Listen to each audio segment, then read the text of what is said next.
हमारे खेत में तो गाजर तैयार हो गई है। फिर तानी अपने सभी भाई बहनों को गाजर तोड़ कर देती है।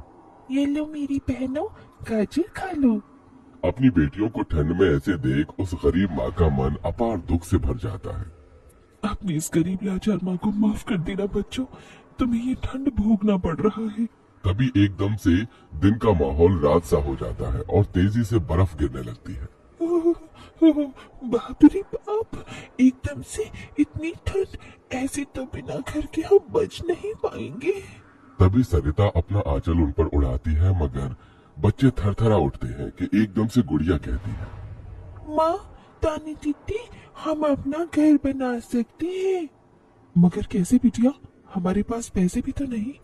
माँ देखो, हमारे खेत में कितने सारे गाजर उगे हैं, हम इसी से अपना घर तैयार करेंगे, पर हम सबको साथ मिलकर मदद करनी होगी। राजा बेटा, जब तक कि हम गाजर घर तैयार नहीं कर लेते, तुझे अपनी छोटी बहनों का ख्याल रखना होगा। रखेगा ना? हाँ माँ, रखूंगा। सरिता आग जलाकर अपने दोनों सबसे छोटे बच्चों को उसके पास बिठा देती है और खुद अपनी चारों बेटियों के साथ उस भयंकर ठंड में गाजर घर बनाने लगती है।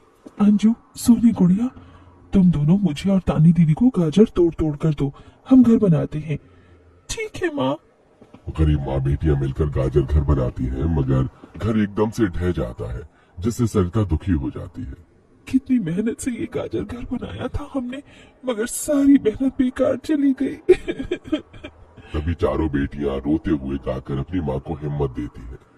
जिंदगी की यही रीत है, हार के बाद ही जीत है, थोड़ी आंसू है थोड़ी हंसी, आज गम है तो कल है खुशी, जिंदगी की यही रीत है, हार के बाद ही जीत है। मेरी बच्चियों। रोते हुए सरिता अपनी बेटी को गले से लगा लेती है।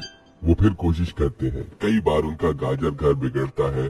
तभी गुड़िया कहती है, माँ, अगर हम अपना गाजर घर मजबूत बनाने के लिए पहले लकड़ी फट्टे से ढांचा बना ले, तो फिर हमारा गाजर घर नहीं गिरेगा। सब ऐसा ही करते हैं, जिससे उस बार उनका गाजर का घर मजबूत बन जाता है। सरिता अपनी पांचों बेटियों और बेटे के साथ घर के अंदर आती है। तब जाकर उनके शरीर को गर्माहट महसूस होती है। अरे वाह माँ, दीदी, आप सबने कितना सुंदर गाजर घर बनाया है, और ये कितना गर्म भी है। तभी सरिता अपने बेटे बेटियों का मुंह देखती है। सबकी आंखों में भूख थी। मैं जानती हूँ तुम सबको भूख लगी है ना।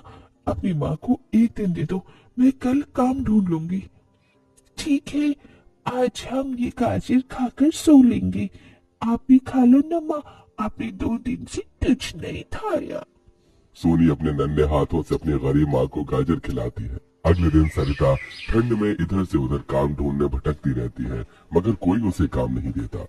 इधर अब उसके खेत के गाजर भी खत्म हो गए थे, जिससे उसकी बेटियां भूखी थी और उसकी दूधमुही बेटी भूख से रोई जा रही थी। माँ, मुन्ना को भूख लगी है, उसे खाना चाहिए। छोटे बच्चे खाना नहीं खाते राजा, इसे दूध पीना है। हे बसुरी बजैया, एक माँ की ममता की इतनी भी परीक्षा मत लो कि वो अपने बच्चे को दूध भी ना पिला सके। तभी सरिता को द्वार पर एक गाय के रंभाने की आवाज सुनाई दी। माँ, लगता है बाहर गाय आई है। सरिता अपनी बेटियों के साथ बाहर आकर देखती है तो गाय के थन से दूध की धारा बहे जा रही थी। इस गाय के थन में कितना दूध गिर रहा है। सरिता गाय का गर्म दूध अपनी बेटी को पिलाती है। तभी गाय उसके खेत में जाकर गोबर कर देती है, जिससे एकदम से जादू होता है और खेत लाल चमकदार गाजर से भर जाता है। माँ, ये तो कोई जादुई गाय लगती है। देखो, हमारे खेत में कितने गाजर उगाए। हाँ गुड़िया, मैं जादुई गाय हूँ। मुझे वरदान प्राप्त है, जिस भी बंजर खेत में मैं गोबर करूंगी, वो फसल से भर जाएगी। मैं इससे पहले भी तुम्हारे खेत में आई थी। इसका मतलब गौ माता, आपकी वजह से उस वक्त भी मुझ गरीब के बंजर खेत में गाजर उगी थी। आपका कोटि कोटि धन्यवाद गौ माता। माँ, तुम काम ढूंढ रही थी ना, अब मैं ढूंढना।